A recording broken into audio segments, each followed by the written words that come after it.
Aware ছিল, সবকিছুই ছিল, এবং শেখ হাসিনা নিজে জানতো এখানে একটা ম্যাসাকার হবে, কিন্তু তারা যেটা এমনভাবে কেসটা করিয়েছিল যে তারা তখন নানক খুব সাহসী লোক, তারা মির্জা আজম, তারা বুক চেতিয়ে সাদা ফ্ল্যাগ নিয়ে তখন মিউটিনির মধ্যে দিয়ে গিয়েছে দেখানোর জন্য যে আর্মির লোকজন হচ্ছে করাপ্টেড আর তারা হচ্ছে তাদের সেভিয়ার। কারণ 111 সময় আর্মি বিভিন্ন ক্র্যাকডাউনে প্রমাণ করেছে যে সেনাবাহিনী কি পলিটিশিয়ানরা করাপ্টেড।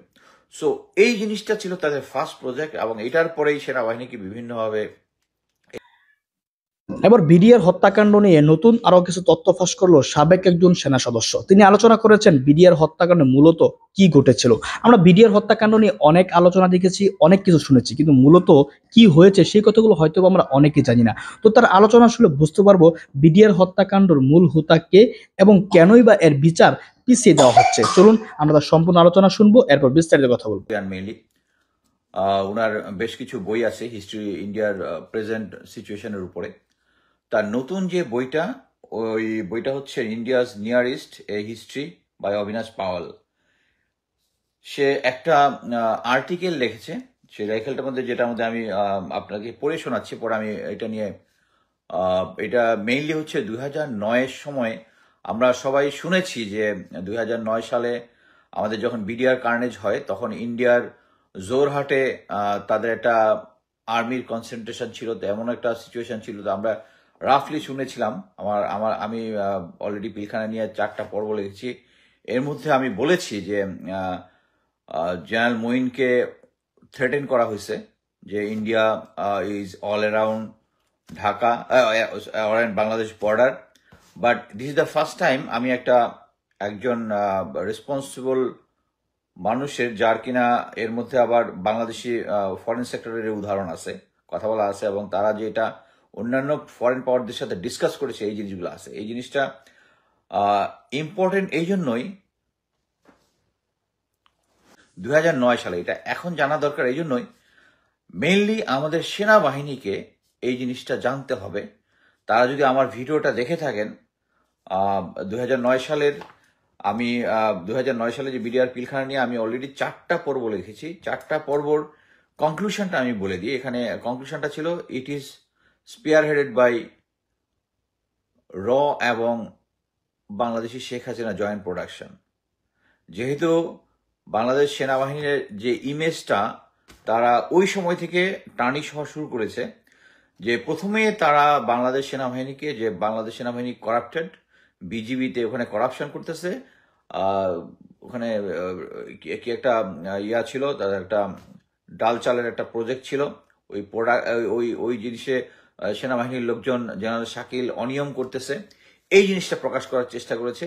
এই কারণে যেহেতু আমরা সবাই জানি মেইন স্ট্রিম মিডিয়াতে এসেছিল, বিডিআর এর পিলখানায় যারা ছিল সৈনিক, তারা আগে তাপসের সাথে দেখা করেছে, সাহারা খাতুনের সাথে দেখা করেছে, এবং গোয়েন্দা সংস্থা অ্যাওয়্যার ছিল, সবকিছুই ছিল, এবং শেখ হাসিনা নিজে জানতো এখানে একটা ম্যাসাকার হবে, কিন্তু তারা যেটা এমনভাবে কেসটা করিয়েছিল যে তারা তখন নানক খুব সাহসী লোক, তারা মির্জা আজম, তারা বুক চেতিয়ে সাদা ফ্ল্যাগ নিয়ে তখন মিউটিনির মধ্যে দিয়ে গিয়েছে দেখানোর জন্য যে আর্মির লোকজন হচ্ছে করাপ্টেড আর তারা হচ্ছে তাদের সেভিয়ার। কারণ 111 সময় আর্মি বিভিন্ন ক্র্যাকডাউনে প্রমাণ করেছে যে সেনাবাহিনী কি পলিটিশিয়ানরা corrupted.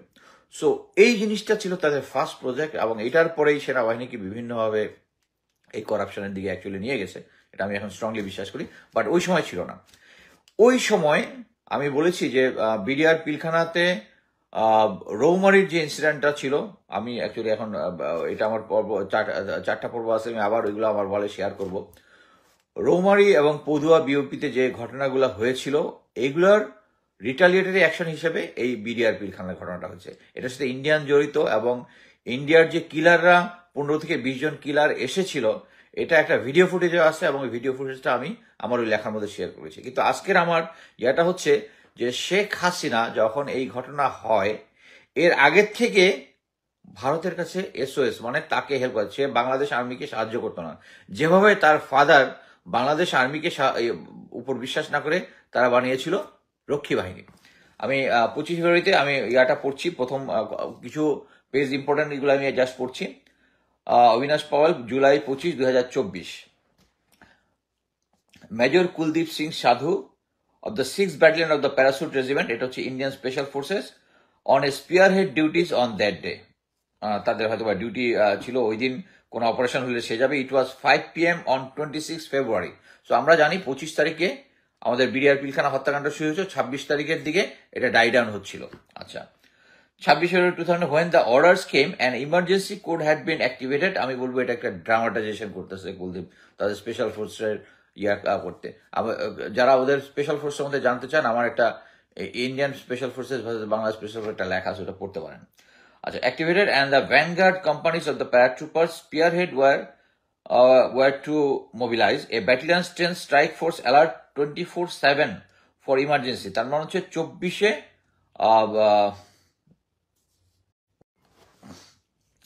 27 for emergency deployments। The spearhead is central or to India's power projection. A similar emergency code was activated and reassigned the night before, but there were order began accomplishing by 5 or 6 IL-76 aircraft। এগুলো একটা বিশাল aircraft, একটা এয়ারক্রাফটের মধ্যে 40 থেকে 50 থেকে 60 জন paratrooper ধরে, আর একটা হচ্ছে M32 যেটার মধ্যে 40-র মধ্যে ধরে। শুধু new something big was happening, মানে তাদেরকে অ্যালার্ট করেছে যে 26 তারিখে যে তারা যেন, এবং এর আগের দিন তারা একটা মানে আগে থেকে যেরকম এনটিএম আমরা বলি এনটিএম নোটিস টু মুভ, ওরকম একটা পেয়েছে। সো তারা দে ওয়ার কনসেন্ট্রেটেড। আচ্ছা,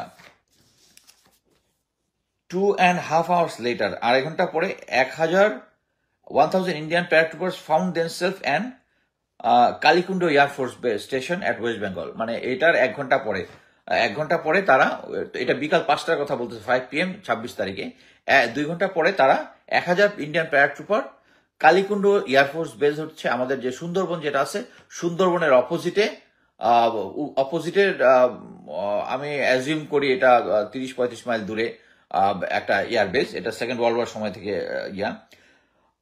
settled for the night. Sidhu's commanding officer gave instruction that BDR had mutinied and were killing Bangladeshi officers and their families. The recently elected Prime Minister Hasina, who also held the defense portfolio,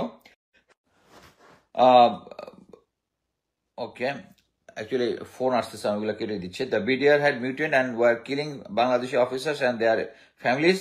The recent elected Prime Minister Hasina, who also held the defense portfolio, felt threatened and could not count on the army's support. Army means Bangladesh Army's support. সে বাংলাদেশ আর্মিকে বিশ্বাস করেনি, এই জন্য সে ভারতীয় আর্মির সহায়তা চেয়েছে। She asked India for help and that's why we are there, awaiting orders and preparing for all eventualities when we touch down to Dhaka. Remember Sadhu, New Delhi worried about the safety and Indian diplomats in Dhaka who could well come under fire if violence escalated। তার মানে এটা হচ্ছে সিধুকে তার commanding officer brief করতেছে যে ঢাকাতে আমরা যখন নামবো, ফার্স্টে তারা বলতেছে বিডিআর একটা মিউটিনি হয়েছে, ওখানে সিচুয়েশনে শেখ হাসিনা থ্রেটেন ফিল করছে, তা আমাদেরকে সাহায্য চেয়েছে, তারা বাংলাদেশ আর্মিকে বিশ্বাস করতে পারছে না, এবং তারা তাকে করার জন্য আমরা যাব। লাস্টে বলতেছে যে আমাদের খেয়াল রাখতে হবে যে ইন্ডিয়ান ডিপ্লোম্যাট যারা আছে তাদের উপরে লাইফ থ্রেট আসতে পারে। তাহলে এটা থেকে আমরা ক্লিয়ার হইলাম যে ইন্ডিয়ার কাছে তাদের ডিপ্লোম্যাট থেকে Sheikh Hasina is more important. Okay, next page. The worst massacre of army officers in Bangladesh history was underway. Shortly after the killing began, Hasina called her closest ally in New Delhi. Shortly after the killing, top Congress leader and recently appointed finance minister Pranab Mukherjee, এটা হওয়ার সাথে সাথে Pranab মুখার্জিকে call দিয়েছে। Upon hearing what was going on, Mukherjee promised to be responsive. The SOS from Dhaka triggered the mobilization of paratroopers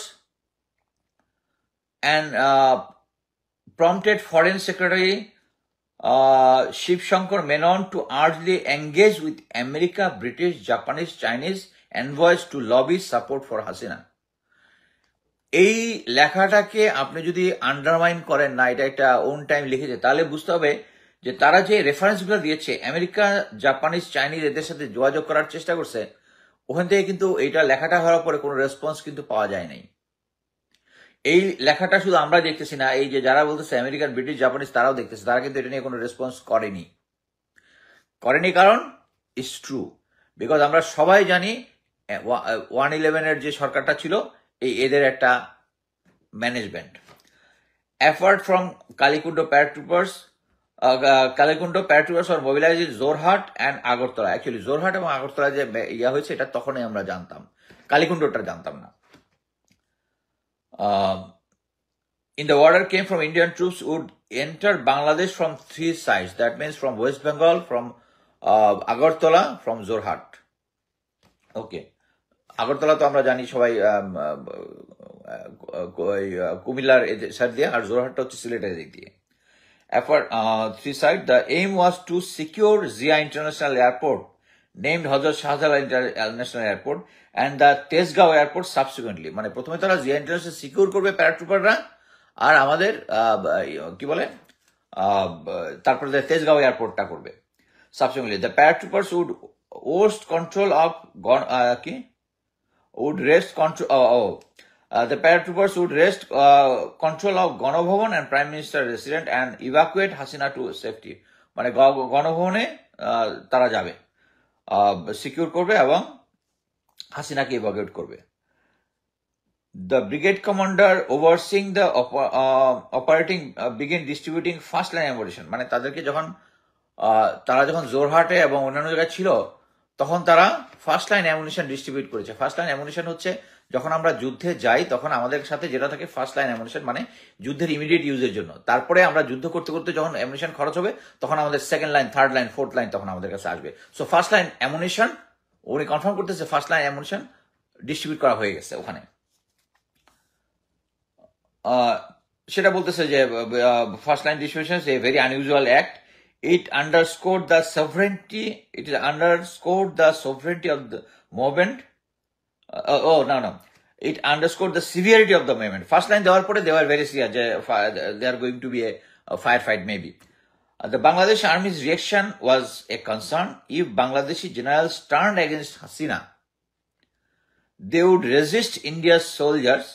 If it came to that, we have to hold core in the east which would have sent the reinforcements. তখন সিধু বলছে আর কি যে যদি Indian Bangladeshi general হাসিনার বিরুদ্ধে যায় তাহলে নাকি ওদের পুরা এই ইস্টার্ন কমান্ড কোর নাকি রিইনফোর্সমেন্ট, তাদের রিইনফোর্সমেন্ট যাবে, full fledged war. India almost intervened military in Bangladesh on 27 February, but the orders never came. Pinak Ranjan Chakraborty, India's High Commissioner of Dhaka 2007/210, who has family origins Bangladesh and called Hasina Appa elder sister, and for the out of respect says that we did put some forces on alert and conveyed to Hasina that we are worried about the safety. Why? Because India don't know how far this will go. তার মানে হচ্ছে তার হচ্ছে পিনাকি রঞ্জনের তার আপা লাগে। তা so 27 February India almost intervene military, এটাই বলতে যাচ্ছে। In Dhaka the mutineers murdered their director general and his wife at the BDR headquarters called Pinkhana, ignited similar attacks against officers across the pressure in the army. Chief General Moin Ahmed to act against the mutineers was tremendous, but if he initiated such action, it led to a bloodbath and highly instability, risking Hasina's political and personal well-being.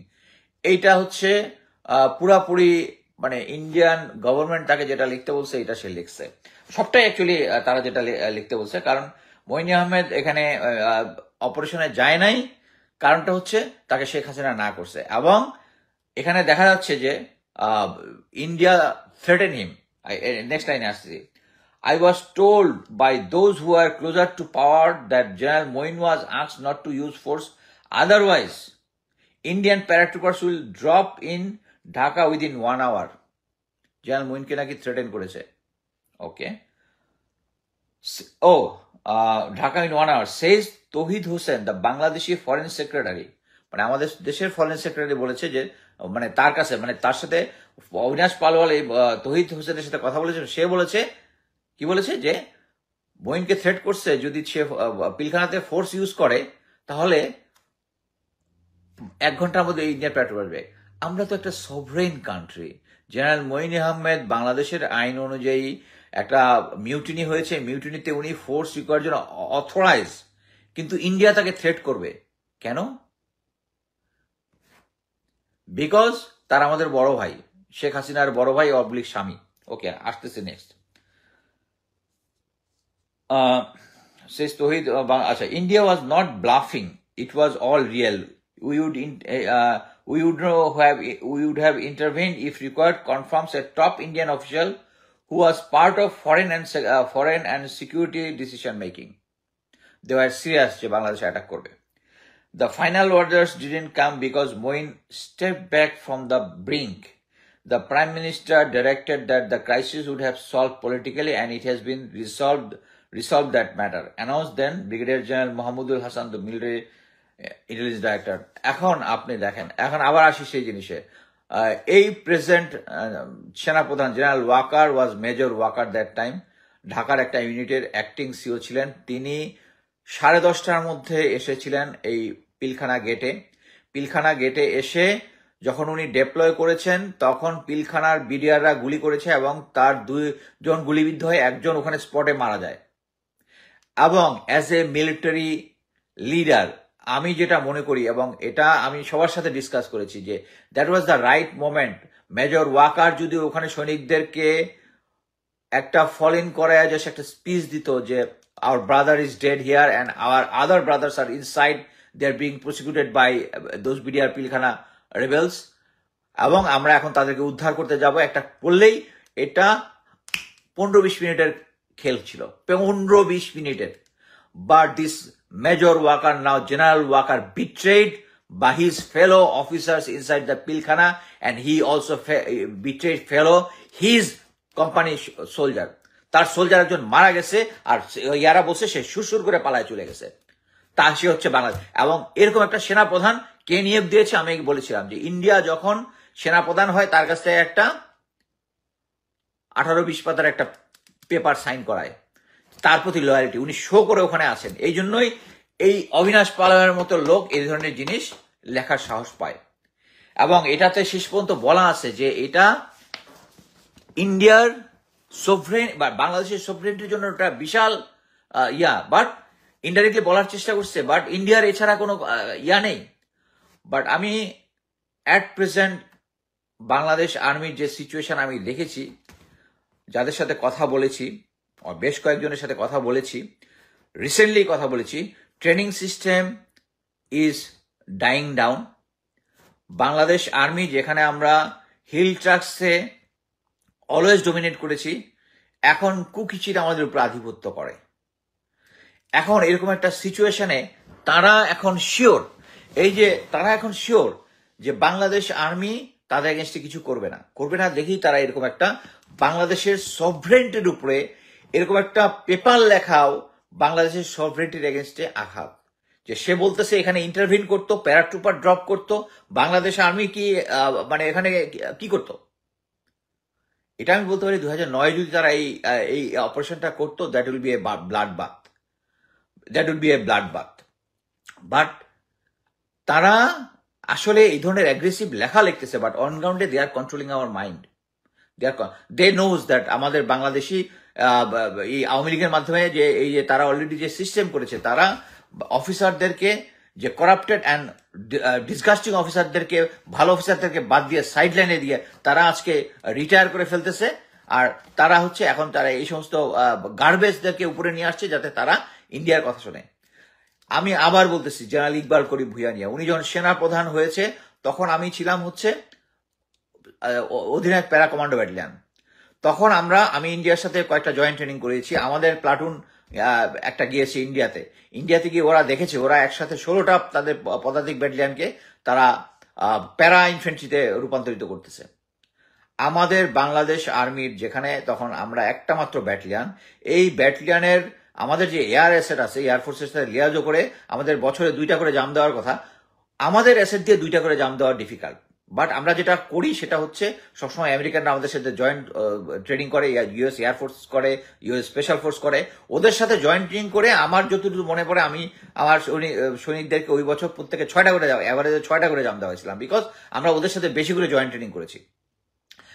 But তখন আমাদের যে resource ছিল, resource দিয়ে আমরা একটা ব্যাটালিয়নকে পুরোপুরি করতে পারতেছি না। সেখানে আমরা পরবর্তীতে আমি আর্মি হেডকোয়ার্টারে কথা বলেছি যে আমাদের একটা হিসাব দিয়ে যে আমাদের যে বর্তমানে কমান্ডো কোয়ালিফাইড অফিসার সৈনিক জেসিও আদার র্যাঙ্কস আছে ইজ ক্লোজ টু 26,000 প্লাস তখন ছিল, এখন তো আরো বেশি হবে। ওইটা দিয়ে আরো 2টা কমান্ডো ব্যাটালিয়ন রেস করা যেত। এখন আপনি হিসাব করে দেন, একটা বেসিক ইনফ্যান্ট্রি ব্যাটালিয়নকে আপনি প্যারা করবেন, আর 2টা কমান্ডো ব্যাটালিয়ন রেস করার স্ট্রেংথ আছে। তো 2টা কমান্ডো ব্যাটালিয়নকে, এই কমান্ডো দিয়ে কিন্তু বেসিক ইনফ্যান্ট্রির কাজটা হবে, কিন্তু এই বেসিক ইনফ্যান্ট্রি দিয়ে কিন্তু কমান্ডোর কাজ হবে না, কমান্ডোর কাজ হবে না। তারপরে হচ্ছে কি, আপনি বেসিক প্যারা এই মানে প্যারাকে কেন করতেছেন? ওখানে আপনার যে এয়ারক্রাফট আছে, এয়ারক্রাফট দিয়ে কি আপনি কি প্যারা মানে প্যারাট্রুপারদের যে প্যারা ইনফ্যান্ট্রিকে আপনার অ্যাক্রস দ্য বর্ডার ডিপ্লয় করতে পারবেন? আপনি পারবেন না। ওয়াইজ কমান্ডোজ আর ট্রেন টু ইনফিল্ট্রেট এভরিওয়্যার, যে কোনো পরিস্থিতিতে, যে কোনো ভাবে, যে কোনো সিচুয়েশনে। এটা হচ্ছে ইন্ডিয়ার জন্য একটা থ্রেট। সো ইন্ডিয়ার থ্রেট করার পরে ওই যে আমি পরে মিলাইলাম যে তারা ওখানে 16টা করতেছে এবং তারা হিসাব করতেছে we are allies, and general Iqbal Karim Bhuiyan হচ্ছে ওইটার মেনে নিচ্ছে যে we are allies to them and he is listening to India. Clear. আমি অনেক পয়েন্ট দিয়েছি যে আমরা আরেকটা প্যারা ইনফ্যান্ট্রি দরকার না, বাট উনার নিজের ব্যাটালিয়ন যেটা ওটাকে প্যারা ইনফ্যান্ট্রি করেছে আর 2টা ব্যাটালিয়নকে করেছে। সো আপনি একটা দেখতে পাচ্ছেন সেনাবাহিনীর যারা সদস্য আছে তারা যদি এই জিনিসটা দেখেন, শোনেন, শেখ হাসিনা আমাদেরকে সেনাবাহিনীকে বিশ্বাস করে না। এই বিশ্বাস করে না বলেই 2009 সালে সে ইন্ডিয়াকে ফোন করে বলছে তাকে হেল্প করার জন্য। এবং সে কেন সেনাবাহিনীকে বিশ্বাস করতেছে না? কারণ এই যে বিডিআর মিউটিনি, এইটা হচ্ছে একটা ইন্ডিয়ার প্ল্যানের অংশ। বাট এটা আমাদেরকে বুঝতে হবে, সেনাবাহিনীকে এটা বুঝতে হবে যে এটার সাথে ভারত সরাসরিভাবে জড়িত, এবং এইটার কারণেই এখন তারা থ্রেটেন ফিল করতেছে। এবং এখন আরো এই মুহূর্তে এই স্টোরিটা লেখার কারণটা কি আপনার কোনো আইডিয়া আছে? আইডিয়া একটাই, আমাদের সেনাবাহিনীকে ভয় দেখানো। একটা মনে রাখবেন, আমাদের সেনাবাহিনী ইজ স্ট্রং 2 লাখের সেনাবাহিনী, এবং আমরা ইউএন ফোর্সে যখন কাজ করেছি আমাদের প্রফেশনালিজম নিয়ে ওয়েস্টের কোনো ডাউট নাই। So do India and Pakistan as well. Their army is also good, but we are also good, we are part of British army.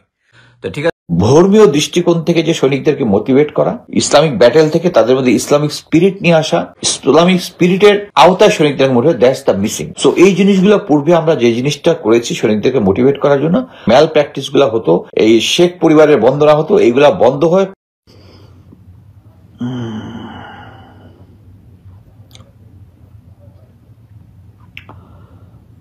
আসসালামু আলাইকুম। আমি আজকে সেনাবাহিনীর যে সংস্কার বিষয়ে এর আগে কয়েকবার কথা বলেছি, উলফল্যান্ড নিয়ে, তারপরে ব্লেন্ডিং আনকনভেনশনাল। এই তৃতীয় পর্যায়ে আমি বলবো, আপনারা জানেন কিনা সেটা হচ্ছে সেনাবাহিনীতে একটা পদ আছে, সেটা হচ্ছে এটা ছিল আগে রিলিজিয়াস টিচার। এই পদটা হচ্ছে junior commission officer equivalent, but তার অ্যাপয়েন্টমেন্টটা ছিল সমস্ত জেসিও যারা আছে সিনিয়র ওয়ারেন্ট অফিসার, এদের সিনিয়র, বাট মাস্টার ওয়ারেন্ট অফিসারের জুনিয়র। এই পোস্টটা নর্মালি যারা মাদ্রাসা থেকে পড়ালেখা করে এসেছে তাদের জন্য। তাদের মেইন কাজ হচ্ছে সেনাবাহিনীতে যত ধরনের ধর্মীয় আচার আচরণ যেগুলো আছে, অনুশাসন যেগুলো আছে, এগুলোর নেতৃত্ব দেওয়া।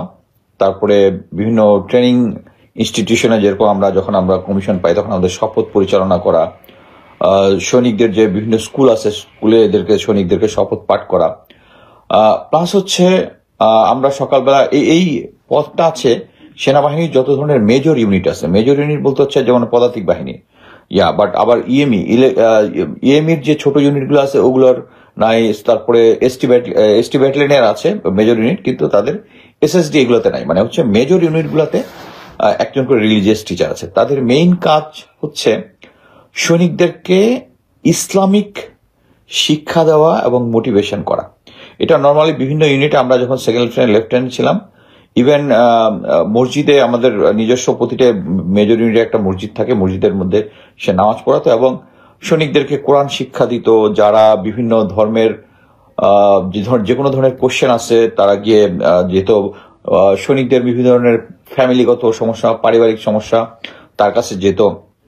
এবং মেনলি সপ্তাহে অফিসিয়ালি একটা করে মোটিভেশন ক্লাস নিত। মেন সৈনিকদের মোটিভেশনটা ছিল হচ্ছে যে যুদ্ধকালীন সময় তাদেরকে কি কাজ করতে হবে, ইসলামিক ব্যাটেল, বিভিন্ন বদরের যুদ্ধ, উহুদের যুদ্ধ, এখান থেকে ইসলামিক শিক্ষা, সৈনিকের দায়িত্ব কর্তব্য, ধর্মীয় প্রেক্ষাপট থেকে। এখানে জিনিসটা হচ্ছে আমাদের যেহেতু 95% মুসলিম, আমাদের ব্যাটালিয়নের সবগুলোতেই একজন করে ইসলামিক শিক্ষাবিদ থাকে এখানে আরটিতে। যেমন আবার ভারতে কিন্তু আবার সেখানে আছে যে সমস্ত মুসলিম ডোমিনেট গুলোতে আছে হুজুর আছে, যে সমস্ত যে হিন্দু ডোমিনেট তাদের তাদের মানে হিন্দুদের যে পণ্ডিত থাকে তারা একজন আছে, তারপর শিখদের যারা আছে শিখদের একজন থাকে। কিন্তু এবং তারা ভারতে যখন তারা ধর্মীয় অনুশাসন করে তারা সব ধর্মের লোকরাই ওইগুলোতে অংশগ্রহণ করে। বাট আমাদের দেশে যেহেতু 95% মুসলিম এবং একটা ব্যাটালিয়নের 5%-এর কম যদি নর্মালি হিন্দু বা অন্যান্য ধর্মের থাকে, সো তারা করে কি যখন কোনো ধর্মীয় সময় আসে, ঈদ, তারপরে শবে বরাত, শবে মিলাদ, এই ধরনের অনুষ্ঠানগুলোতে তারা সব মানে সবাইকে তো 100% ছুটি দেওয়া সম্ভব হয় না। সো তাদের এই জিনিসগুলো শুধু মুসলিম, এই জন্যই শুধু মুসলিম রিলিজিয়াস টিচার ওখানে থাকে। এবং নর্মালি হিন্দু, খ্রিস্টান, বৌদ্ধ যারা আছে তাদের ধর্মের কোনো অনুষ্ঠান হলে তাদেরকে 100% ছুটি দিয়ে দেওয়া হয়, 100%, কারণ তাদের সংখ্যাটা এত কম দিয়ে ছুটি দিতে কোনো সমস্যা নেই। কিন্তু মুসলমানদের তো একসাথে 95% যদি থাকে সবাইকে তো ছুটি দেওয়া সম্ভব না। এই জন্যই আমাদের দেশটা সেকুলার হলে আমরা মুসলিম রিলিজিয়াস টিচার আমরা রাখি। সো আওয়ামী লীগ সরকার যেটা করেছে যে আপনারা এর আগে বিভিন্ন সময় দেখেছেন, বিভিন্ন 90 জিওসি কে দেখেছেন একটা অনুষ্ঠানে বাচ্চাদেরকে মোটিভেট করতেছে কিভাবে জাতির পিতার চেতনা ব্লা ব্লা ব্লা। একজন এক্স সেনা প্রধানকে দেখেছেন কিভাবে শেখ হাসিনা আমাদেরকে ভাত খাওয়ার ব্যবস্থা করে দিচ্ছে এগুলা বন্দনা করতে। এই বন্দনার হচ্ছে আউটসাইড বাট এবং অফিসার লেভেলে, এবং সৈনিকদের মোটিভেট করার জন্য রিলিজিয়াস টিচার যে থাকে সে একটা ইম্পর্টেন্ট রোল পালন করে। সো এই রোলটাকে ধীরে ধীরে তারা, যেহেতু ধর্ম একটা সেন্সিটিভ জিনিস, তারা এটাকে ধীরে ধীরে ধীরে ধীরে ধীরে ধীরে এবং ফাইনালি তারা করেছে এটার নামটাও চেঞ্জ করে দিয়েছে। রিলিজিয়াস টিচারটাকে করেছে হচ্ছে রিলিজিয়াস কাউন্সিলিং অফিসার।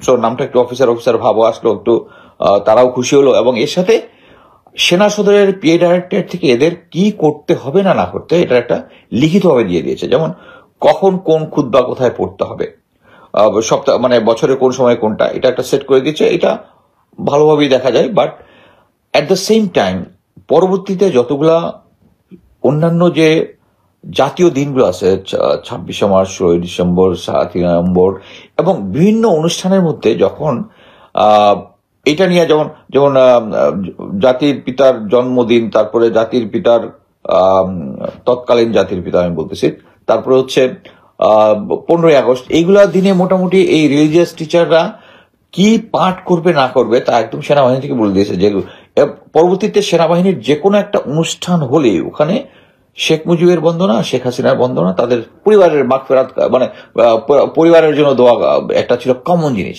এবং আমি একজন অফিসারের সাথে কথা বলে খুব অবাক হয়েছি যে একজন অফিসার, ওই অফিসারের কোর্সমেট মারা যাওয়ার পরে সেনাবাহিনী থেকে একটা বাড়িয়াল হয়েছে। ওই বাড়িয়ালে রিলিজিয়াস টিচার ওখানে বলতেছে যে ওই মুজিব বন্দনা এবং তার শেখ হাসিনা তাদের জন্য দোয়া দুরুদ পাঠ করতেছে। পুরা আর্মিটাকে মোটামুটি একটা মানে শেখ পরিবারের ভাড়াটে সৈনিক বানায় ফেলতেছে। সো এই জিনিসটা পিএ ডাইরেক্টর থেকে তারা লিখিত হবে, তারপরে কোথায় কি স্পিচ দিবে, কোথায় শেখ হাসিনা এবং শেখ মুজিবের বন্দনা করবে, এগুলো লিখিতভাবে এসেছে আমি যেটা শুনেছি। সো এই জিনিসগুলো আমাদেরকে চেঞ্জ করতে হবে। আমি জানি না পিএ ডাইরেক্টর এই চিঠিগুলো ক্যান্সেল করেছে কিনা, তা আমি আশা করব রিলিজিয়াস টিচারটাই বেটার ছিল, বাট রিলিজিয়াস কাউন্সিলিং অফিসার হলে কোনো সমস্যা নাই। কিন্তু তারা যেটা মিসিং এই মুহূর্তে সেটা হচ্ছে প্রতি সপ্তাহে যে ধর্মীয় দৃষ্টিকোণ থেকে যে সৈনিকদেরকে মোটিভেট করা, ইসলামিক ব্যাটেল থেকে তাদের মধ্যে ইসলামিক স্পিরিট নিয়ে আসা, ইসলামিক স্পিরিটের আওতায় সৈনিকদের মধ্যে, দ্যাটস দ্য মিসিং। সো এই জিনিসগুলো পূর্বে আমরা যে জিনিসটা করেছি সৈনিকদেরকে মোটিভেট করার জন্য, আমি আশা করব এই পিএ ডাইরেক্টরের মাধ্যমে এই শেখ হাসিনা ও মুজিবের বন্দনাটা সব জায়গা থেকে আমি মনে করি হয়তো বাদ দিয়েছে। আমি গ্রাউন্ডের এখনো সবার সাথে কথা বলতে পারিনি, কারণ আমরা দেখেছি 5ই আগস্টের পরে ইভেন সেনাবাহিনীর ইউনিট দেখেছি শেখ মুজিবের ছবি নামিয়ে ফেলতে দেখেছি, শেখ হাসিনার ছবি নামিয়ে ফেলতে দেখেছি, সৈনিকদেরকে দেখেছি। সো আমি মনে করি বাট এখনো যেহেতু সিনিয়র লিডারশিপের মধ্যে এখনো ফ্যাসিস্টের পেতারটা আছে, সো আমি আশা করব যে এই রিলিজিয়াস টিচার এর মাধ্যমে যে ম্যাল প্র্যাকটিস গুলা হতো, এই শেখ পরিবারের বন্দনা হতো, এইগুলা বন্ধ হয় এবং আমাদের সৈনিকদেরকে সে পুরনো আমলে আমরা যেভাবে তাদেরকে ইসলামিক মাইন্ডসেটে তাদেরকে মানে নর্মালি অ্যাডজুটেন্ট একটা রুটিন করে দিত একটা ব্যাটালিয়নে, যে কখন কোন দিন কোন ক্লাসটা নিবে এবং কিসের উপর নিবে। এবং এই ক্লাসগুলো অ্যাকচুয়ালি আমরা লেফটেন্যান্ট সেকেন্ড লেফটেন্যান্ট আমরা নিজেরাও নিয়েছি, মানে ইসলামিক পয়েন্ট অফ ভিউতে ইসলামিক ব্যাটেল গুলা ডিসকাস করে সৈনিকদের মধ্যে, এবং রিলিজিয়াস পয়েন্ট অফ ভিউতে আমাদের সবসময় এই রিলিজিয়াস টিচার যে ছিল সেই জিনিসটা করতো। আমি মনে করি যে এখন সেনাবাহিনীর সেই পুরনো প্র্যাকটিসটা ফিরিয়ে আনতে হবে। ধন্যবাদ। দর্শক আলোচনা শুনেছেন, শুনে বুঝতে পেরেছেন এই সাবেক সেনা সদস্য কথাগুলো, যে তাপস, নানক এরা কিভাবে এটাকে মিসগাইড করেছে এবং কিভাবে তারা জড়িত ছিল, এবং এটা সে পরিকল্পিত, সেগুলো আসলে এখন আর মানে এটা আলোচনার দাবি রাখে না। এখন দরকার শুধুমাত্র বিচার, সুষ্ঠু বিচারের মাধ্যমে যদি এটা করা হয় তাহলেই একমাত্র সমাধান। এখন এটা প্রমাণিত করা কিছু নেই যে এটা একটা মানে জুডিশিয়ালি বা এটা একটা যে কু ছিল, সেনা অভ্যুত্থান বা বিডিআর বিদ্রোহ নয়, এটা একটা সেনাদেরকে খুন করার একটা নির্দিষ্ট একটা প্ল্যানিং ছিল, এটাই বলা যেতে পারে। এই জন্য এই সরকারের উচিত এখন বিচার করা, এটা নিয়ে আর কোনো কিছু কথা না বাড়িয়ে সেগুলো বিচার করা উচিত, এবং যারা জড়িত ছিল প্রত্যেকে বিচার করা উচিত, কারণ এটার মাধ্যমেই দেশের মেরুদণ্ডকে ভেঙে দিয়েছে হাসিনা সরকার।